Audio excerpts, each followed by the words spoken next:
Evolutionary.org Hardcore 2.0, episode 101 coming your way. Today we're going to talk about using Geneza Pharma gear based on different training strategies. So this is one that Mobster wanted to do really, really bad. We've been saving it. And Mobster really, he's a wealth of knowledge on training. He's been all over the world training at competitions. He's been training at many different gyms, whether it be in the US, England, all over the place, Europe. And he's trained with so many different people, so many different very strong people. And we're going to tell you on this podcast different training strategies. We're going to talk about, do you need a different approach to currently what you're doing? Give you some ideas on that. We're going to talk about why you need a different approach and give you some ideas on that. Maybe you need to adjust your training a little bit from what you're doing now. Then we're going to get into cutting approach from Geneza Pharma. So we're going to go over some steroids that you're going to want to take a look at that Geneza Pharma has for cutting. And we're going to take a look at some bulking approaches for Geneza Pharma. So it's going to be a really fun one, guys. And look, we really, really want to pay attention close on this one. And Mobster, I'm going to bring you in for the first topic. Do you need a different approach? There's people right now listening to this that just came from the gym, or they're at the gym right now doing cardio, or they're planning to go to the gym later today. Help them out here. Do you need a different approach?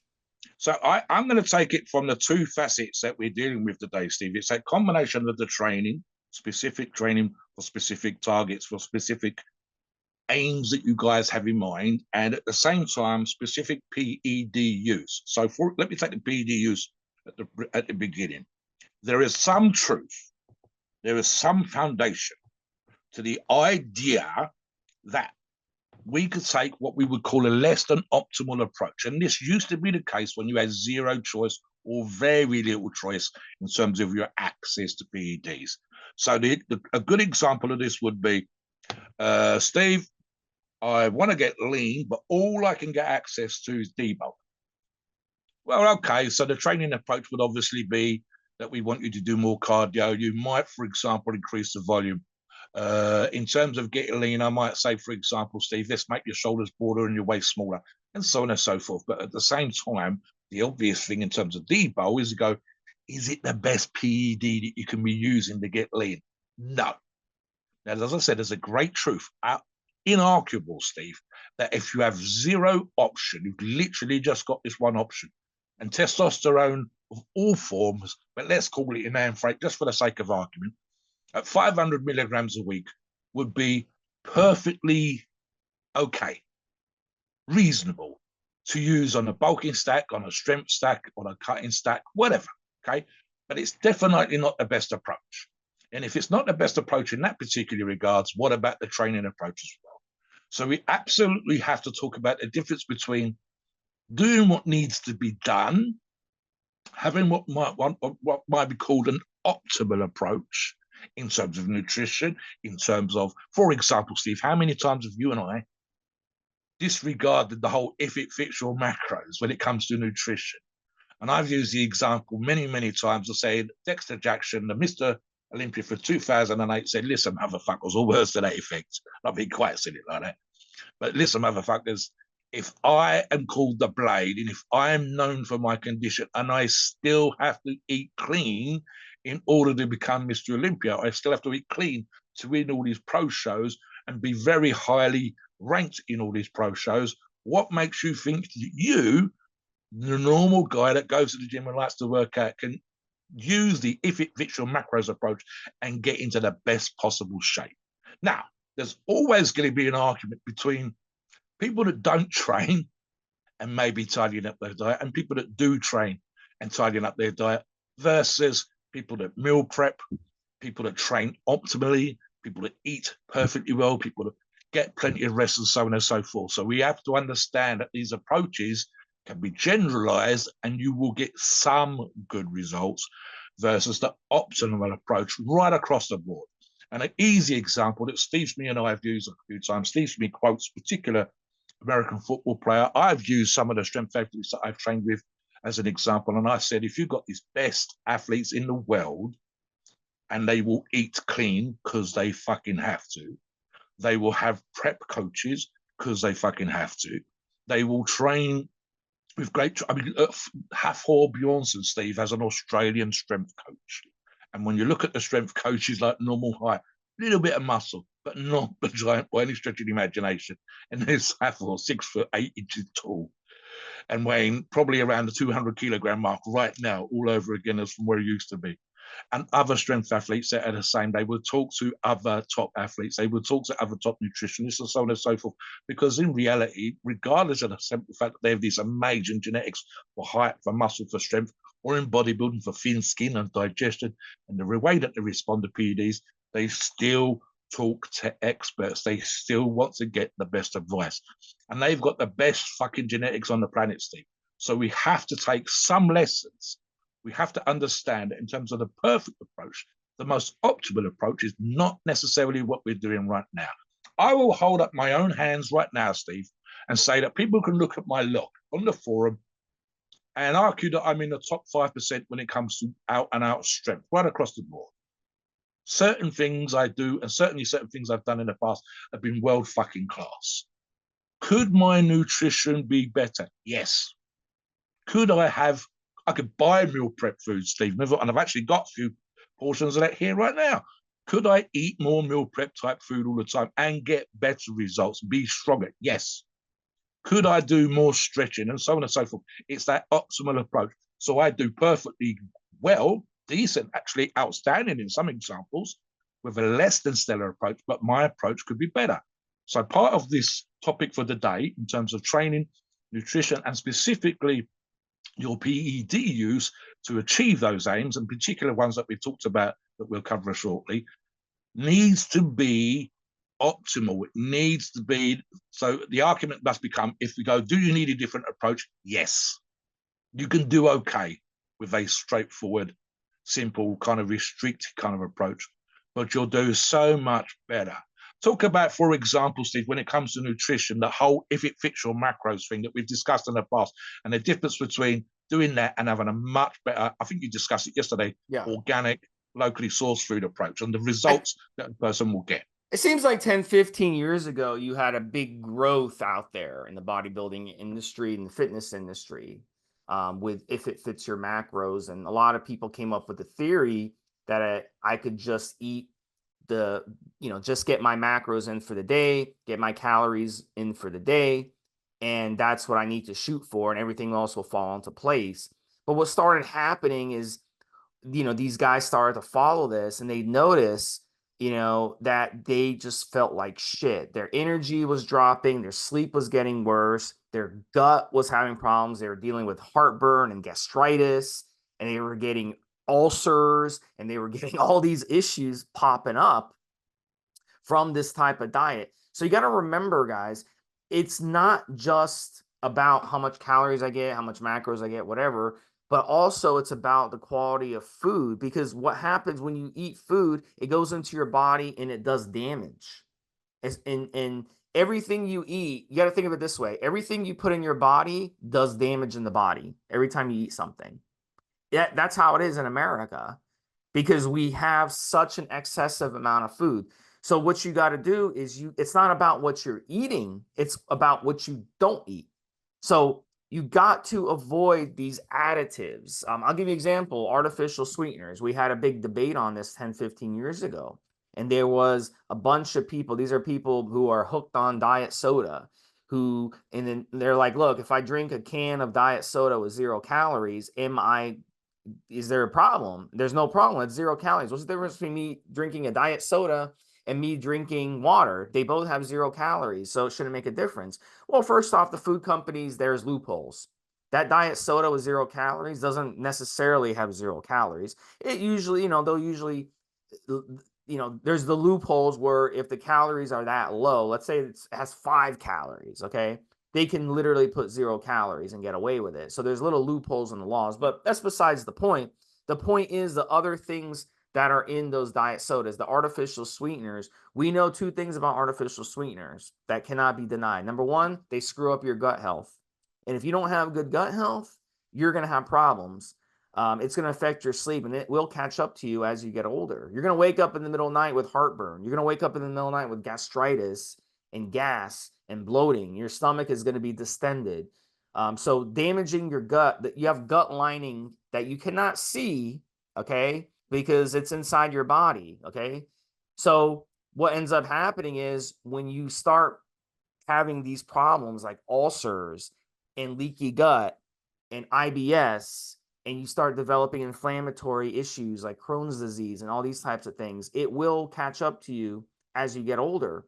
And you're going to regret using these artificial sweeteners. The second thing artificial sweeteners do is they fuck with your brain. You drink the diet soda, you're like, I feel good now, because it's basically fucking with your brain. It's a drug. It's basically drugging up your brain and throwing your brain off to the point where you get addicted. And a lot of these social media fitness influencers who they're like, well, I'm addicted to diet soda, and they're lean and they're ripped and they got an 8-pack, but they drink, you see in their videos in the background, they have a pack, packs of diet soda that they're drinking. So yes, they're lean and they're ripped, getting their little 0 or 5 calorie soda that they're drinking, but they're also in the process destroying their gut lining, destroying their gut, and it's going to cause them over time to become addicted. And then these diet sodas, they also have stimulants in them.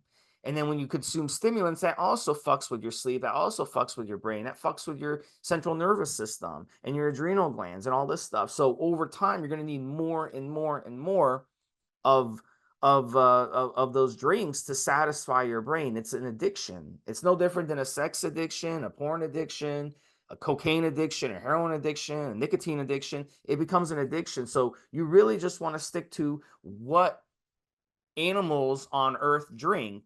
And what do they drink? What does every animal on earth drink? Water. That's what they drink. They don't drink diet soda. They don't drink all this other shit that we've all these energy drinks and all this other crap. So if you can just, that's one way where you can approach things differently. And especially a lot of you out there who are listening to the podcast who are younger guys, don't get hooked on these energy drinks. I see so many people walking in the gym holding 2-3 energy drinks in their hand. They walk in there and they drink their energy drink during their workout. That's fucking you up. That's fucking up your sleep. That's going to be in your system when you go to sleep that night. It takes 24 hours for the caffeine to be out of your system fully. It's 6 to 8 hour half-life, meaning you multiply that by 3, 4, 5. That's how long it's actually active in your system. So you don't think it's affecting you when you fall asleep? It is, because it's keeping your body from getting into a deep sleep so you can recover and repair from your workout. So over time, you're going to get more injury. So everything you put in your body has an effect. For every action, there's a reaction. So you want to make sure. Another thing before you bring in Mobster, another big problem is these polyunsaturated fats that we're consuming. We consume more in one meal than we should consume in like a year. And I'm not exaggerating. When you go eat fast food, okay, at a fast food joint, and you eat, let's say you go to Chick-fil-A or McDonald's or whatever, and you order a chicken meal, okay? And you're like, well, it's chicken. I had someone tell me that one time. Oh, what's wrong with chicken, Steve? I'm eating chicken. Chicken's good protein. Because you're eating low quality chicken smothered in seed oils and refined oils, and they cook it in a way where it's not healthy. So that goes in, yes, it's protein. Correct. It is protein, but it's also a lot of other shit that clogs up your arteries, not just inside your arteries, but outside your arteries. It clogs up.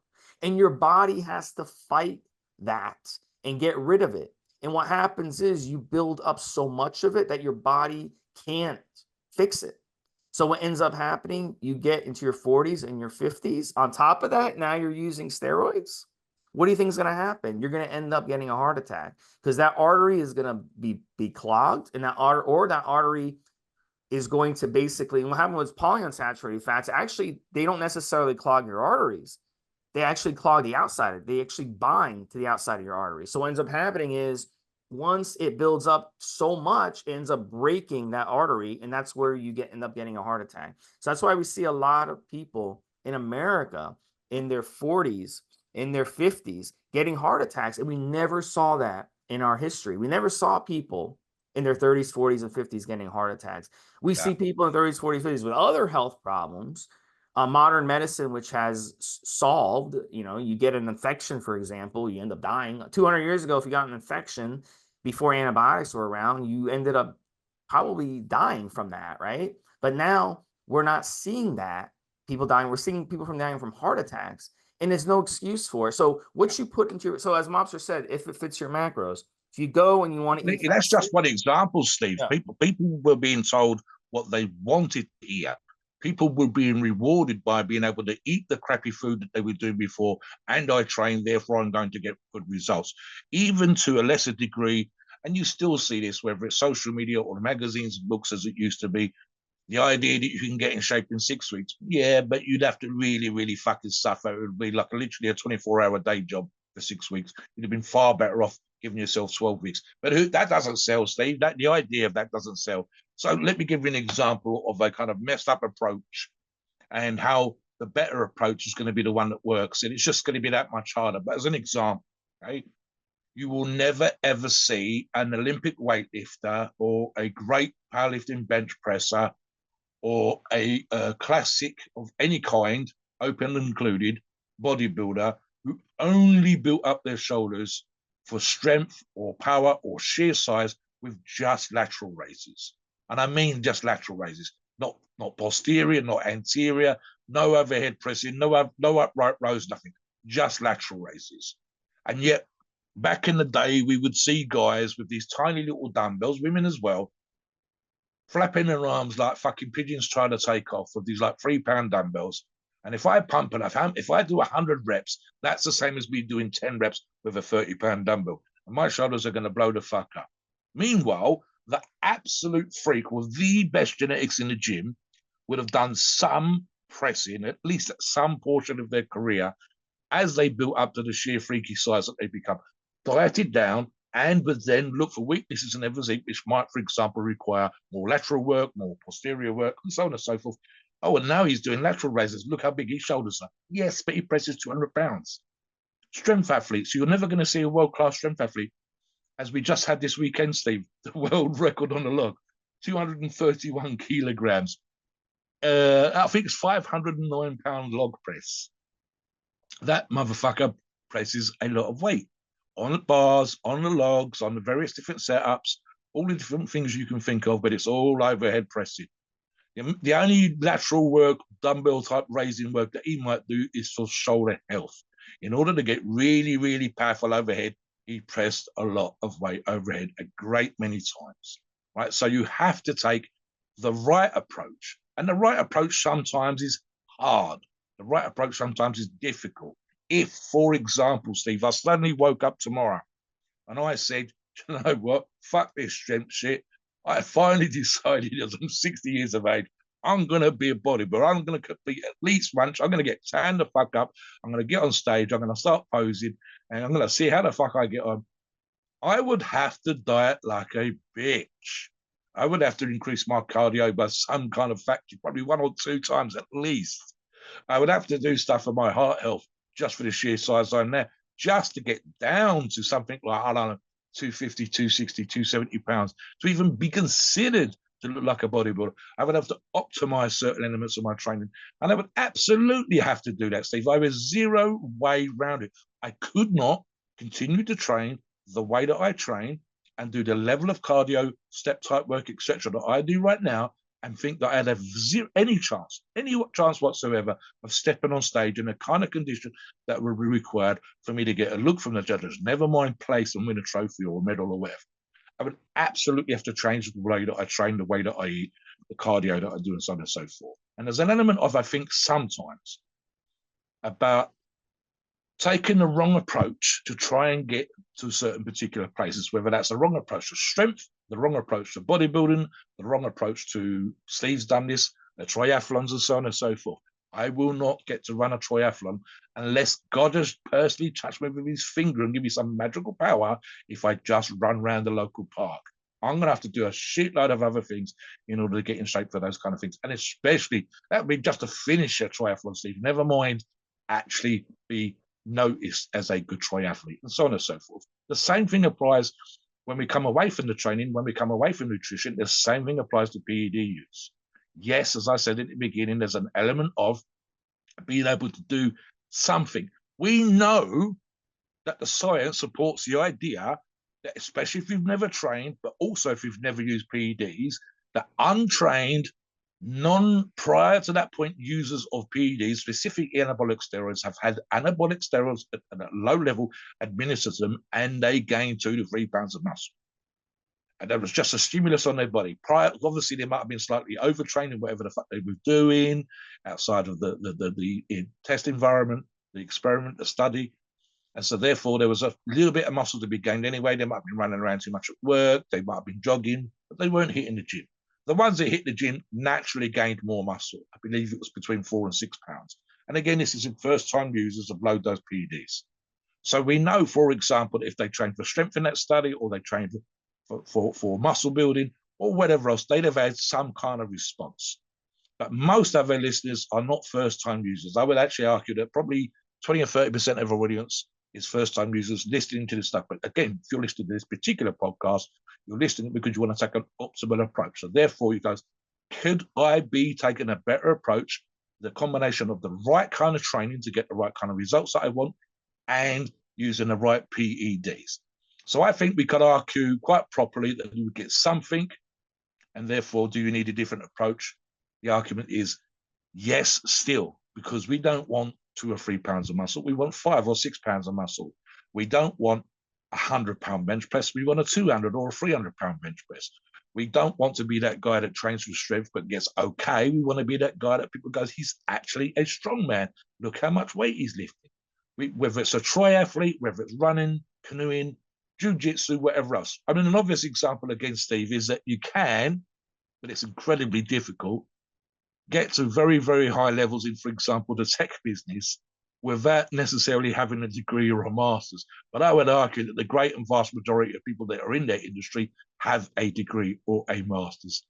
The great and vast, but just to get your foot in the door, just to get your legs under the table and be recognized for doing what you're doing. And then you take what you do, your business head, your thing that you're going to do that's going to make the tech industry take notice, and you let that degree, that master's there, whatever, allowed you to be sat down in front of the right people and have them recognize you for having some knowledge, some skill in that area, and then boom, you come in with the latest thing, the latest iPhone, the latest piece of technology, the next search engine that we're all going to look at, and so on and so forth. And you take the industry by the bollocks. But for you to stand at the side of the road saying, I've got the next best thing ever, and having no recognition would be impossible. And the same approach must be taken to what we're talking about. So let's talk 4 examples, Steve. And I'm going to talk about training first, and then we're going to talk about the PEDs that we'd use at the same approach. So the obvious first one here, Steve, is cutting. Steve is leaner than I am and has taken more of a cutting approach, but I've done a little bit of a cut back in the day, only in very small amounts. It's not my main focus. So I'm going to bring Steve in, for example. If you were my client, Steve, and I sat you down, but actually probably be better the other way around. This is a different example. I'm your client. You can sit me down, and I said, Steve, I want to get cut. What would be the approach? What would be the advice that you'd give in terms of the average Joe, the changes that he would need to make to his lifestyle, both diet and, of course, training? I'll bring on the training. And then we'll talk about PEDs, the optimal approach, the best approach to getting someone that wants to cut, get them into shape. How would you approach that? I want to know the person's history. Like, have you always been chubby? What's your history like? Or were you lean before, got out of shape, COVID hit, and you got busy with work, you went through a divorce, you just got out of shape, whatever. Because history is important. And this is what I tell people. I was like, look, if you've never been under 15% body fat since you've been a teenager, then to get under 15% body fat is going to be a hell of a lot harder than someone who is lean their whole life, then for a few years got out of shape and they're trying to get back lean again. So that's very, very important to know. So, but here's the thing, like in either situation, it's going to be a little bit of a different approach. So the person who was lean before and got out of shape, they're going to be able to tap into body memory, and it's going to be a hell of a lot easier for them. I actually went through this myself because I've always been the skinny kid. Then after college, during college, I would, I was so busy. I was working 2 jobs and going to school full time. There was a gym in school, and it was, the college, you'd drive in a big circle, right, to get to the gym. And what I would do, I tried to get to the gym as much as I could, but the problem was, it got to the point where I was only able to go there like once a week, after my class on Saturday. Yes, I was going to school 6 days a week, because I was trying to get through school as fast as possible. That's the way I roll.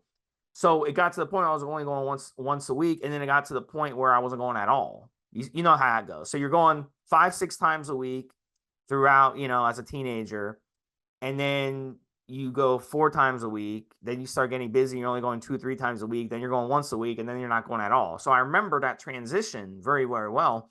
So I got out of shape. I bought a house. I stopped walking my dog because now I had a fenced-in backyard. So my dog, I didn't need to walk my dog, which is stupid, because if you have a dog, you should always walk your dog. Everyone knows that who has a dog. But I got lazy. So what ends up happening, what I would do sometimes, I take my dog. The dog was fine. I would take the dog to the park and let him run around in the park. Okay. It wasn't like I was keeping the dog cooped up in the backyard, by the way. So the dog had plenty of exercise. That wasn't an issue. The dog was in great shape, but I wasn't, so I basically take him to the park and let him run around the park and sit on my ass on the bench, so what ended up happening after about 3 years, I was like, you know what? Enough is enough. Let me change this. So I completely revamped my diet. I got rid of all the junk food in my diet. And it literally took a month for me to cut down, So it was easy, but I got it done right away. But if I had for 10 years been out of shape, then tried to get back into shape, it wouldn't have been as easy. But I was able to tap into that body memory. But let's say you're the opposite situation. And so really in that situation, person A, you can literally just get rid of the junk food and you would cut up, but person B, who's always been chubby and never been under 15%, you've got to take things to the next level. You have to incorporate different strategies and be more aggressive. You got to introduce fasted cardio every day, because what happens is, we had a guy doing a log. And I talked to him yesterday about this, and I said, look, dude, you got to hit you're trying to cut down, right? You're like 22% body fat, 20% body fat. You're trying to cut down into the teens. You got to get the fasted cardio every day. And here's why. Here's what happened to him. He said that he tried to fast for like 12, 14 hours, and he had a hard time. He did an hour fasted cardio. He tried to fast and he couldn't. He's like, I went and ate. What's happening there is you're training your body. When you give your body what it wants, okay, when you don't really need to eat, you're 22% body fat. Your body has energy on it, okay? You've got plenty of energy on your body that your body can tap into. But when you train it to bitch, okay, it's just like a dog. A dog bitches, I want food, when it has a whole bowl of food sitting there because it wants treats, right? So when you bitch, when your body bitches to you, feed me, what it's really doing is it's trained to be insulin resistant. So it's trained to use that food that you put into it as the energy. So you have to train it. No, I'm not giving you food. You have to tap into the existing energy on my body. So that takes a little bit of being uncomfortable and a little bit of suffering on your part. But here's the thing, that ghrelin, that it fluctuates throughout the day. That's basically our survival mechanism that tells us go look for food that we have to have in place. And all animals have that. This is why animals in the wild go hunting and go find food. They know to do this instinctually because of that. But in humans, it goes up and down. So if you just hang in there and just ignore it, go for a walk, drink a bunch of water, ignore it, it will go away. It will pass. And then 20 minutes later, you won't be hungry anymore. And you'll train your body, hey, I'm not giving you what you want. Yes. You need to go and use up that body fat that's on my body. I'm 22% body fat. I have about 16 or 17% or 18% body fat that I don't need on my body. You need to go attack that fat. And that's what ends up happening. So it's going to feel weird to you when your body. So what was happening to him in that situation was his body was starting to attack that body fat, and then he interrupted it. So what's going to end up happening every time he interrupts it like that, he's going to just keep spinning his wheel. So he has to push through that. And eventually what's going to happen is the switch will go off and his body will realize you're not getting anything. You have to tap in. So that's where the fasted cardio benefits him, because now when you do the fasted cardio, it's speeding the process up, and it's gonna cause his body to be more likely to attack that body fat. So that's what you got to do. You got to be a little uncomfortable, guys. If you really want to cut, you got to be a little uncomfortable. Go ahead, Mobster. Yeah, We'll I talk mean, about let me steroids. think of examples here, Steve. I've seen a few minutes here and there of the TV program. I think the variations on a theme, which are my 400-pound body, my 600-pound body, and so on and so forth. And I forget the name of the famous doctor that they've had on who's very good at getting people to lose weight. And they'll come out with a bunch of excuses, and then he will read back to them what they've just said and say, well, that's an excuse, and that's an excuse, and that's an excuse. And the reality is, you're here in front of me because you weigh fucking 600 pounds. And you're coming up with reasons why you weigh 600 pounds. But number one reason is you're putting too much food in your mouth. Number two is you're not getting enough exercise. So, for example, if someone wants to cut, you go, okay, right? Allowing for certain parameters. So, like lifestyle, job, sedentary or physical, access to food. Some people don't eat enough in the morning, or they'll snack. Then there's quality food, which goes about if you fit your macros. We've had people on the forum who were listing food that they were having for the day, and the app that they were using was actually listing the name of the product company that was making this particular product. Whereas if they meal prepped it, it should have their bloody name on it, Steve. It wasn't. They were having food for the day that, again, was reasonably okay for a normal person, but not for someone who wants to be successful in a cut, and so on and so forth. I see people saying, oh, I'm really, really busy. And I use this example on another podcast where Arnold says, if I take your phone and I go into the settings and I see just how many hours a day you're spending on Facebook, and I see that you're spending 4 hours a day on social media, even if you're looking at your phone when you're in a shitter or having a break at work, it's still coming to 4 hours a day. That's 4 hours a day, and you could have been doing other exercise. 4 hours a day, then you could have gone for a step, even just walking around your office. Okay. If people, you see excuses like, oh, such and such food is all that's available at work is pizza and donuts because people like that, and the company provides it for free. Very nice of them to provide you with free food, but it's free shit food, and you don't actually have to eat it. There's no thing that says, oh, I got to eat it because I'm at work. Oh, people look at me funny. That's another one I've seen. If I go with a meal prep like Tupperware container and it's got chicken breast and rice in it, people in the office will go, oh, why are you eating that? Mind your fucking business, motherfuckers. I want to get in shape. This is my life. I'm going to eat this. And if you don't like it, get the fuck away from me. I don't understand, Steve. There's almost an element of, well, I can't do that because people at work are going to look at me. And you've got balls. You've got an ass. You're supposed to be an adult, male or female. You should be able to tell people what the fuck you're doing. They've got a problem with it. That's their problem. It's your body and you're looking to get in shape. So there's an element sometimes of taking ownership of it. So in this example, Steve, right, number one would probably be all things to what set to one side, right? Is almost certainly number one is you must increase your activity levels. Stuff around the house, getting steps in, walking the dog, like Steve talks about, riding the bike. I've talked about using the best kind of cardio. Sometimes the best kind of cardio is one that doesn't fuck you up. You might have a dodgy knee or a dodgy hip or something like this. It's another reason why your activity levels are slowed down. Wear and tear as you've got older, etc., etc. Choose something that doesn't irritate the knee or the hip or whatever. That might be rowing with just the upper body alone. It might be using a combination of exercises that you do one week, you do this, the next week you do that, and so on and so forth. When you rotate through these exercises, so you're not pounding away on a particular joint that has issues. It might be swimming. Now, a thing I've talked about with cardio again is, well, just physical activity levels. Get up earlier, go for a walk around where the community where you live.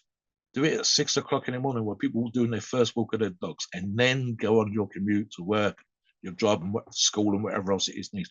Get up 30 minutes early and just do that thing for 30 minutes. It might be doing, and I've done this in the past, Steve, hitting the gym or doing your cardio before you sit down in the house. So the moment you get back to the house, you immediately go in, put something casual on, and you go straight back out again. Because what you want to do, because you've been at college or school or work all day, is chill the fuck out for 5 minutes, Steve Mobster. I just want to jump. No. Go and do your cardio, then come back and chill, Steve. You've done your steps, you've done your running, you've rode the bike, you've walked the dog, you've done something, because otherwise you're going to sit the fuck down. And if you sit the fuck down, you're not going to want to get the fuck back up. And the next thing you know, it's time for bed and whatever else. And you was just thinking about how hard the day was. And literally sometimes having that little break between the work, the college, the school, or whatever, and then the house stuff is actually kind of mentally good for you as well as physically good for you. But you got it done. You got it put to one side. So there are elements when it comes to a cut, when it comes to getting into shape, there are always going to be things that work. And an optimal approach, Steve, that we've seen many, many top pro bodybuilders use, and it's absolutely horrendous, would be the Stairmaster. Literally, you see them on this machine. It's like something from a slave film or something. We used to have workhouses in this country, Steve, and if you look at some of the old Victorian drawings, literally the machine was pretty much this giant thing that 15 people could use, and it was operating some grinding mechanism like in a mill or something. And they had to do like 2 hours on this thing in order to be given a food and a place to sleep. And it's literally the Stairmaster incarnate, but it works. So the hardest thing to do would be that particular thing, but there are other things you do. But whatever it is, it's going to be above and beyond what you're doing right now, because what you do right now is where you are. And if you want to get better, leaner, more cut, it's going to be more of the same, or the harder options. It's going to be going without certain foods. It is certainly going to be going without the crap foods and the oils and the food that feeds your reward centers, including some of Steve said, the sweetness earlier on, which acts, your brain doesn't recognize as a sweetener. It thinks it's sugar and responds in a certain particular way, and so on. And that's without getting into Steve gut health and acute cancer risk and so on and so forth. And again, so the biggest, ugliest, gnarliest, most aggressive, etc. animals known to mankind that we can think of. We've all seen the Blue Planet, etc. type stuff, and they're not drinking sodas, and they're not having pops, and they're not having glucose syrup. They're just having fucking water. The biggest problem we've got is risk of infection or getting eaten by an alligator. So and that's just and mammals in the ocean, they get their water from the organs from the fish they eat. Yeah. So they're eating animal organs basically, and they're getting there. So they don't go and so you're either eating animal organs, which are full of blood, or you're drinking water. That's it. There's no other option. So don't give me this shit that, I need to have a soda. You don't have to have a soda. So let's be smarter about what we're putting in our body, guys. So let's go over some cutting strategies, Mobster, because I want to make sure we have bulking time to talk about bulking. So I have 5 steroids from Geneza Pharma that I really like for cutting. So Primo is the first, Anavar, Turinabol, Winstrol, and Masteron. And let's go over each, Mobster, and talk a little bit about both. I'll start with Primo because I've used Primo. The nice thing about Primo is kind of what I talked about earlier, is you can use it and it won't fuck with your appetite. Like, it's not going to cause you to want to eat and eat and eat. It's like some of the bulking steroids that we're going to talk about shortly. So I like to use, so when it comes to Primo, you can use it. You can do fasting on Primo. You can eat in a caloric deficit on Primo. You can do a lot of cardio on Primo. It's not going to mess with you like some of these other steroids. So I like 500 milligrams as an average dose. Some people go as low as 300. Some people push it to 600. 12 weeks is a good amount because you got to remember Primo, it's an enanthate ester. So you want to, be pinning it once or twice a week for 12 weeks. You get a good effect. Back in the golden age, Arnold loved Primo, and because Primo is clean, it doesn't aromatize the estrogen. So it's a great cutting option. So Mobster, touch on Anavar. How would you use Anavar for cutting? I would treat this much in the same way, dosage-wise, that I would normally, Steve. So 50 milligrams a day. Both Primo and Anavar have a great advantage when you are cutting in the retention of muscle tissue. It used to be the case that cutting cycles of old, before even Primo sort of became useful, they would always lose a certain amount of muscle tissue on cycle. There was always, add 10 pounds of muscle tissue in the wintertime, getting bigger, ready for the new season. And then when the competitions came around, they would want to cut down and get lean, and they would always lose a few pounds of muscle tissue right there.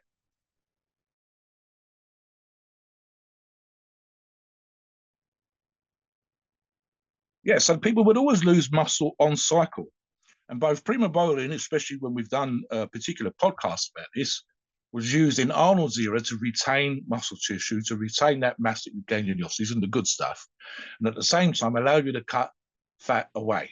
There's an argument also to be made, Steve, for the small amount of muscle, and I think it's specifically in Anavar, even by myself, when I was training for strength, power, I would still add 3 or 4 pounds of tissue on that cycle. More muscle equals more calories burned. So both Primo and Anavar will help you retain muscle, the hard end stuff, while you're cutting, while you're fasting, while you're doing all the things that we've just talked about a few minutes ago to get into shape, and at the same time retain that muscle that you want to keep on your body. It's no good, Steve, cutting and kind of having that stringy muscle loss, kind of loose skin thing going on. We don't want that. We're looking for, again, for the optimal approach, the optimal look to the physique. Of course, also has, in the terms of Anavar, the addition, as I said already, of allowing you, typically for myself, for my example, the way that I use it, and it's exactly the same 50 milligrams a day approach, that is to help me increase my peak power, my peak strength. And that is another reason why you're also going to maintain muscle. It used to be the case that people would, and you don't have to go balls out like Dorian, but there was always this kind of slacking off in terms of your strength training towards the end of a cut, because you felt that you were getting weaker. And some of that was just literally down to the lack of carbs in your system and not having energy in the gym than it was actual loss of proper energy to work out. And in doing so, you retain more of that tissue again, because you're still stimulating gains. You are still keeping your strength around the place with the reps, with the sets, etc. That's enabled you to build that muscle up in the first place. What's the next one we're going to talk about, Steve? So Turinabol is very similar to Anavar. Also, I want to mention with Anavar, women can also use it. So Yes, low dosages, yeah. 10 milligrams or less for women. You can do that. Turinabol, same thing. Women can use it 10 milligrams or less. Men anywhere from 30 to 50 milligrams. Turinabol, I've used it solo. It's great for cardio. It doesn't mess with your cardio. So if you're doing a cardio centric type of situation where you want to lean more on cardio, it's great for that, but it's also great if you want to lean on diet because it won't fuck with your appetite. So I like Turinabol a lot, but it's a little weak. It's a little weak. So using it by itself is not going to yield a lot. But in a cutting situation, it may actually work more in your favor in that situation. So a couple more, Winstrol and Masteron. I'll touch on Winstrol and I'll let Mobster touch on Masteron. So Geneza Pharma has a great Winstrol option. They have different options with the Winstrol. You can drink it, you can inject it, and you can take the tabs. So really 25 to 50 milligrams a day of Winstrol will do the job. It's great for drying out. This is why Winstrol is used by so many pro bodybuilders in their cycles toward the end, closer to their competition, because it's the best when it comes to drying out. Nothing will dry you out better, but it also comes with side effects. So if you like to do a lot of cardio, be aware of the pumps and be aware of the joint issues. So it can really wear down your joints, your knees, your hips, your ankles when you're doing a lot of running. So it's not a great option if you're doing a ton of high impact cardio. So touch on Masteron, Mobster, before we move into the bulking section. Yeah, so Masteron, again, we see this in a lot of cutting stacks, and I'm going to sort of be both pro and anti here. So the argument for me would be, in terms of being anti, is yes, it will aid a cut, but you don't be using it for specifically the muscle hardening effects if you are not going to get that lean. For example, if you're 12%, 15%, 20%, and you use the Masteron for the hardening effects, you're not going to jump from 20% to 12% using Masteron unless your diet and cardio are absolutely on point, and then see the benefits. If you don't put those other things in place, you won't see the benefits. Absolutely. In terms of dosing, Stephen, I will touch upon the positive as well in a minute. In terms of dosing, I think around circa 200, 300 milligrams a week. I would be very, very surprised if we ever see a cycle where this is run solo. There's almost always going to be something like a form of testosterone, or even, as Steve just said, Winstrol in there in terms of pulling fluid out from your joints for that side effect, Steve. And again, probably circa 200, 300 milligrams for most users. A little bit higher. We obviously see pros run these products way, way higher. In terms of the positives from Masteron, again, if you have taken, and I've suggested this approach in the past, a kind of run up where you're already tidying up your diet, you're already doing more conditioning work, more cardio work, you're already manipulating your training variables to bring that optimal approach to the gym, and you've done this for a number of weeks, and then you introduce a stack which includes Masteron, then you will see way more benefits in that particular way. The obvious one that Steve and I have discussed on other shows would be the simple fact that Masteron, I think, was number 2 of our choices of products that were going to increase the amount of free testosterone which for argument's sake is kind of like turbocharging your cycle. You will literally get more from everything else that you're doing because there's more free testosterone to help you build muscle, to help you keep the muscle when you're cutting and so on and so forth. So that particular approach, absolutely. And again, if you are under the percentage, if you have taken that run-up approach and got your numbers down already, and then you bring the testosterone when you're taking everything up another notch in terms of, let's say, 8 or 12-week approach with the cycle, then the results will be that much more impressive, and therefore the benefits. So you will always see people that will always kind of lean to begin with, get good results from Masteron. What you won't see is someone that's out of shape and still kind of out of shape get the best results. They haven't taken the optimal approach. So make sure you do that. And a great one to stack with Masteron is the last one we're going to touch on. We're going to talk about trenbolone for cutting and bulking because they can be used for both. Yes, a lot of people, recomposition. A lot of people like to use Tren with Masteron. It's a great recomping option. So anywhere from 200 to 400 milligrams of Tren works really good. And then when it comes to Masteron, anywhere from 200 to 600 milligrams a week is going to do the job. I was hardening up like crazy on 500 milligrams a week. So I know that it works great. So touch on some bulking steroids, Mobster. I think that there's 4 that we can really talk about. Dianabol, DECA/NPP, which is nandrolone phenylpropionate, and then the testosterone, and then Tren. So I want you to start on Dianabol. Tell us a little bit about Dianabol, your experience with it, and how much to use if you want to get a nice bulk going. This was for a longest period of time, Steve, the classic bulker ever. It was probably the first steroid that most people use, especially back in the day, maybe less so now in the last 20 years, but prior to these 20 years, pretty much everybody would have a go with it. Again, I think that market then was, because we talked about society in general, was way more made up of guys that wanted to add muscle, wanted to get bigger. We didn't have as many obese people 20, 30 years ago as we do now. So therefore, the people using products way more likely to be having a perception of being a little bit underweight, wanting to gain size and so on and so forth. And I think there's even an argument to be made for that sort of first cycle gains, first cycle response to PEDs. So because of that, and I'm including myself again in it with my own history of debol, first cycle ever, Dianabol, I believe, because it's a long time ago now, we're talking about 30 milligrams a day, so 210 milligrams a week. And I added 10 pounds on cycle. And of that cycle, I kept roughly 60%, so 6 pounds. And that happened a couple of times. I think they obviously at some point that goes down a little bit, so it becomes 5 pounds and 4 pounds, and so on and so forth over a period of time. And then obviously at that same time, I'll also start to look at other PEDs. But listen, there's almost an argument to be made, Steve, if, in the same way that you could probably make this about Tren. And I think it's the old, if I had $1 for every pound of muscle that anybody using debol ever gained, I'd probably be $100 million better off. Straight up in terms of effectiveness, a simple approach, easy to use, 30, 50 milligrams a day. Only ever see competitors go up higher than that, realistically. And then again, that's just for retention of muscle towards the end of a competition stack and dieting down to like sub 8% for a competition. Pretty much everybody else, feel good factor, the great pumps, etc. in the gym and so on and so forth. So it's literally almost, Steve, especially if you're new to PEDs, it's almost comes with a cast iron guarantee that you will blow up. There's a degree, of course, of water retention. That's almost a plus because if you understand that it works that way, you don't mind it. And of course, you can manage estrogen and manage how much water you're keeping on your body. And at the same time, again, if you are an average person who's never used PEDs before, and I go, motherfucker, you're going to add 10 pounds on this stack. And after the stack's finished, when you've done your PCT, let's see if we can keep 5 or 6 pounds of that tissue on you. That's going to sound pretty fucking good. Absolutely. Is it the best for cutting?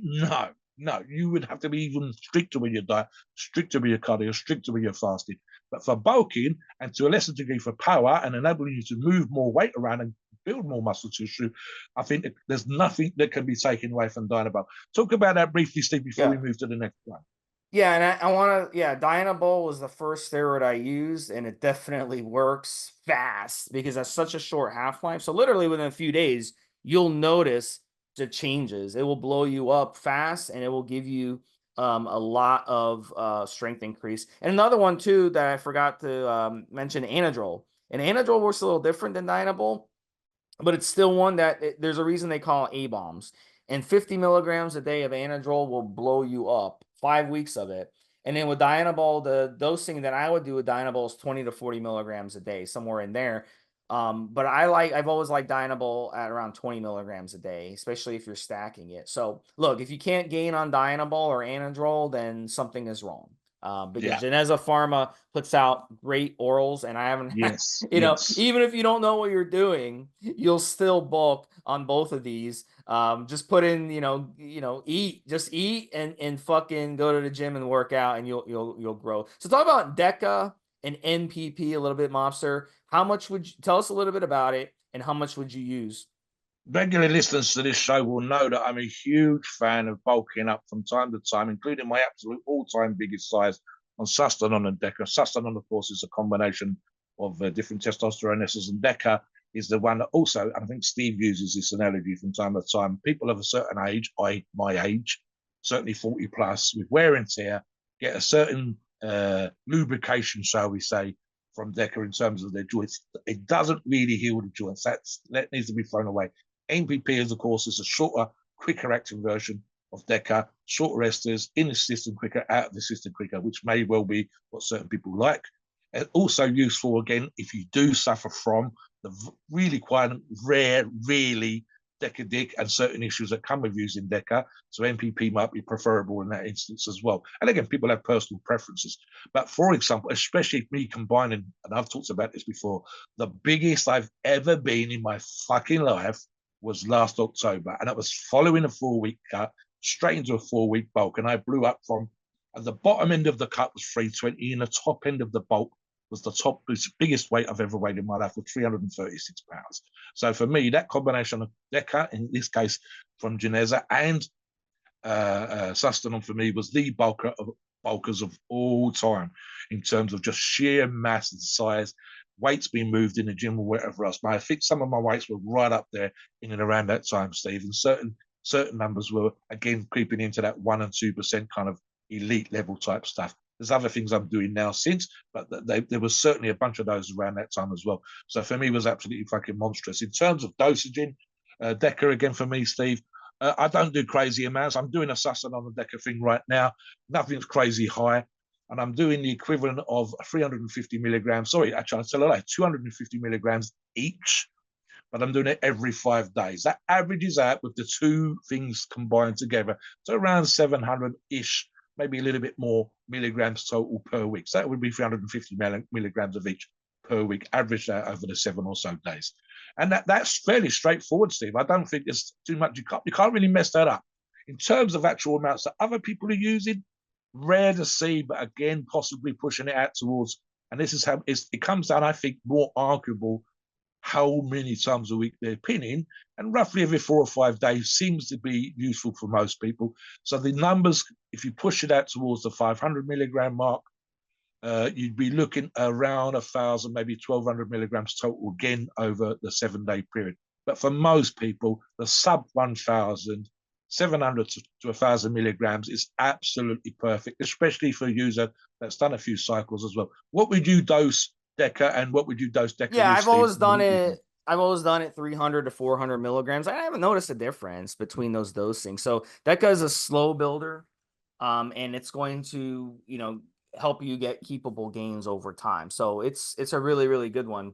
And you want to make sure you push it. If you're going to use DECA to go 12 weeks, if you want to do a shorter cycle, 10 weeks or less, then go with the NPP. So Nandrolone and phenylpropionate, and Geneza Pharma has both options for you. So they're both the Let me same touch thing. upon Steve's. Sorry to interrupt. Let me touch upon just on the training approach. We've talked about cutting almost in some detail. So if I was bulking, and I actually said this on another show that we did recently, so we're using Geneza products exactly like we've just discussed. So we've even gone to the whole what products we would use and what dosages we would run approach in terms of the bulking, but we didn't talk about the training. So here's the thing, and I touched on it a little bit at the beginning of the show.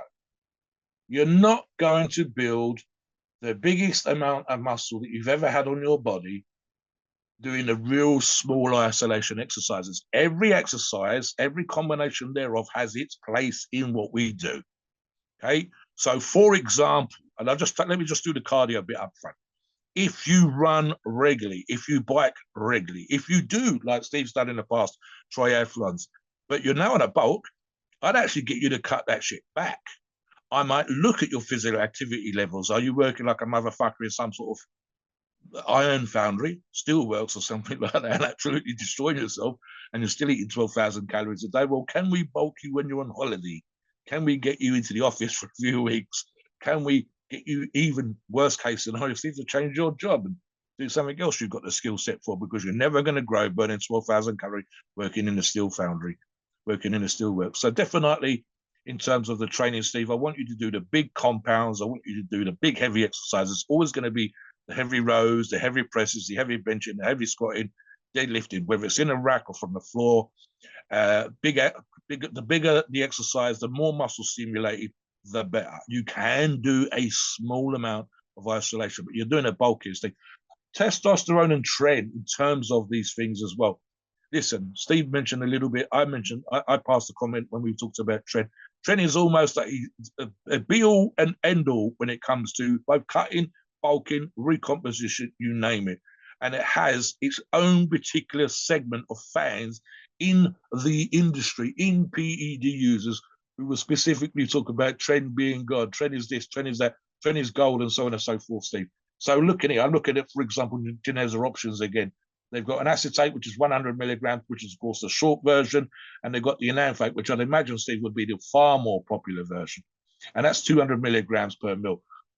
Guys, if you've never used tren before, we're always going to advise you one of two things. Start low amounts and build your way up to uncomfortable, and then ease back off, and use a shorter ester over the longer ester. If you're experienced, how many users, Steve, would be using some form of testosterone with tren? And you'd be looking at around 200, 300 milligrams. That seems to be the sweet spot for most people. There are, of course, the occasional hardcore user that takes it a little bit higher. Looking at the testosterone options, they've got quite a few here, Steve. I just read off the first four that's right in front of me.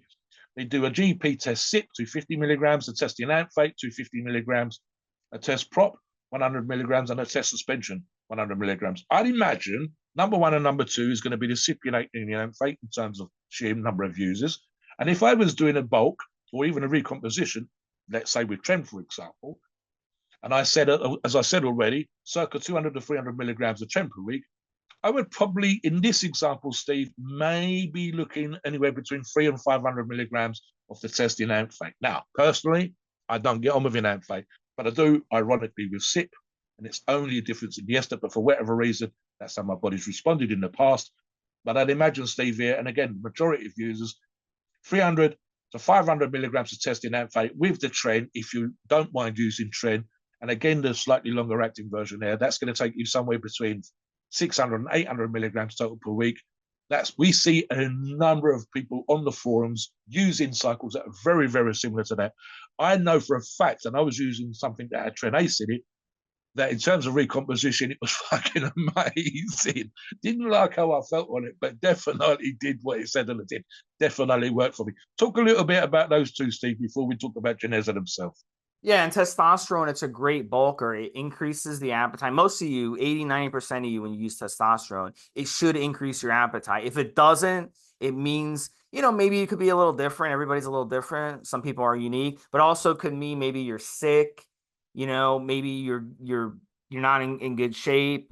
So, you just feel like crap. So you shouldn't feel like that if you're on testosterone. So most people, you're going to be able to eat more on it. So it makes a great bulker and it adds more size and strength. And then tren, it can be used for cutting. It can be used for bulking. People do it all the time. And I don't know why people think that tren isn't a good bulker. It literally, like whenever I use tren, within like the first 2 weeks, I already gained like 8-9 pounds on the scale. So obviously it works great for bulking. Literally not even changing my diet, I like instantly gain like 8-9 pounds and instantly gain like 20-30 pounds on all my lifts. So it's great for strength and mass, and it can really put on it can change your physique. So if you approach a trend that way, it can really benefit you. And there's no change in the dosing, 200 or 400 milligrams, whether you want to Yeah. bulk or cut on tren is perfectly fine. And on testosterone, it really depends. Some people like to use the testosterone as their base, as a TRT base. Some people like to use it at 100 milligrams as their TRT base. Some people like to go to 125 or 150. Some people go to 200 or 250, keep it a little low. And some people like to use testosterone higher. They like to use it solo, 500 milligrams. They like to use it with other steroids and go 12 weeks. So it really depends on what your strategy is. So overall, I would say experiment with different dosing. Don't be stubborn. Don't be like, oh, I'm just going to use testosterone at this dose. Use it at different dosages. Maybe you'll like it at a lower dose. Maybe you'll like it at a moderate dose. Maybe you'll like it at a high dose. Everybody's going to be a little different. So you can try it out. But Geneza Pharma, they have so many options. They have blends. They have a sustanon blends. They have different blends where they add tests, to other things. Just go check them out. I mean, they have everything. So as we transition on that, that's one of the nice things about Geneza Pharma is they have it all, Mobster. They have every steroid you can imagine, different types of dosing, different. They have your ancillaries that you need on cycle, off cycle. They have, other things that you might need, like dick drugs or other things that you might need, like caber, things you wouldn't even think that you might need. They have. So they have everything you possibly need to run your cycles the correct way and run them safely. They're very impressive a brand, and they are, the thing about them is their shipping is fast, their prices are fantastic, they have great products, and they have great customer service. So what else would you even ask for? That's why Geneza Pharma is one of the top 3 brands in the world. So finish up. I looked at some of the reviews, Steve, and one of the things that we like to get with any approved source, any brand that we like to talk about, is literally customer feedback. And here's the thing, Steve, you'll sometimes see products which are really, really good from great sources that you and I absolutely love, get 4.5 out of 5 or 4 out of 5, things like this. And you go, oh, there was just one thing that could have been improved or whatever else. When I look at some of the Geneza reviews, that's not the case. They literally said it came quickly, like Steve said. I've already started using it. I'm seeing results straight away. I had no PIP, no post-injection pain. The products were well packed, etc., from this supplier, this reseller, and whatever else. One of the silly little things that I noticed just now, Steve, they've used underneath the main product name, they've got some of the older names that people have used in the past. So you can search for it on the site using different names that people have used for the same product, and you'll still find it coming up on their resellers and on their brand name sites, etc., etc. And it's that combination of factors, as Steve said, whether it's customer service, whether it's dealing with any issues, whether it's labeling, whether it's testing, whether it's literally recommendation from other people, or as I said already, getting good reviews from people. That combination of factors that gets people to come and look at your company, to look at your product all the time. Geneza specifically, in this example, is one of those companies. All of the top companies have to offer a quality product. We want them to have been around a long time. We want their products tested. We want them tested again and again over a number of years. And they're not found wanting. They're getting thumbs up every single time. The reviews, like I said, are typically high. I can't think of just the brief look that I did this morning before the show. I didn't see any negative reviews. So people are getting good results. And again, if all those things are in play that we talked about at the beginning of the show, if you've got your right approach when it comes to nutrition, rest and recovery, that your training options are what they need to be for the target aim, and then you introduce a company like Geneza's products into that, then the results were kind of almost, Steve, I could probably have some Mobster, Steve, warranty, guaranteed you're going to get something from this stack. The harder you work, the better you eat, the more you apply yourself, and then using Geneza products, the better the results will be. I think the thing that you want to take away from this show, Steve, is going to be don't half-arse it and expect great results. Make sure you have the right approach right across the board, from nutrition and training and rest and recovery, hitting the gym. Don't be giving me your excuses. Don't be telling me why things didn't happen and then expecting some sort of fairy godmother waving a magic wand when it comes to PEDs. If you've got the other things in play, if your ball's out, kicking ass, doing all the things that you're supposed to be doing, if you're not giving me any excuses and then you're using Geneza products on top, then the results you're going to get from that correct, proper, optimal approach, because that should be the key phrase for today, Steve, will be absolutely what you want to get from that structure. Remember, of course, you've always got another stack and another cycle and other things you can do. Let us know what your thoughts are on the less than optimal versus optimal approach.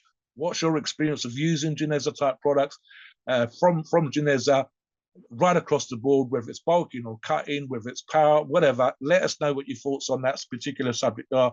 Come onto the forums, post below. We want to know what you think on these shows. Give us some feedback of our own. Talk about your preferences and products that you use from Geneza and the great results that you had as well. We want to hear that, and so do our listeners. Please note, we are not doctors in your opinions. Ours is our view based on our experience and views on the topic. A podcast are for informational purposes and entertainment only. The freedom of speech and the First Amendment applies.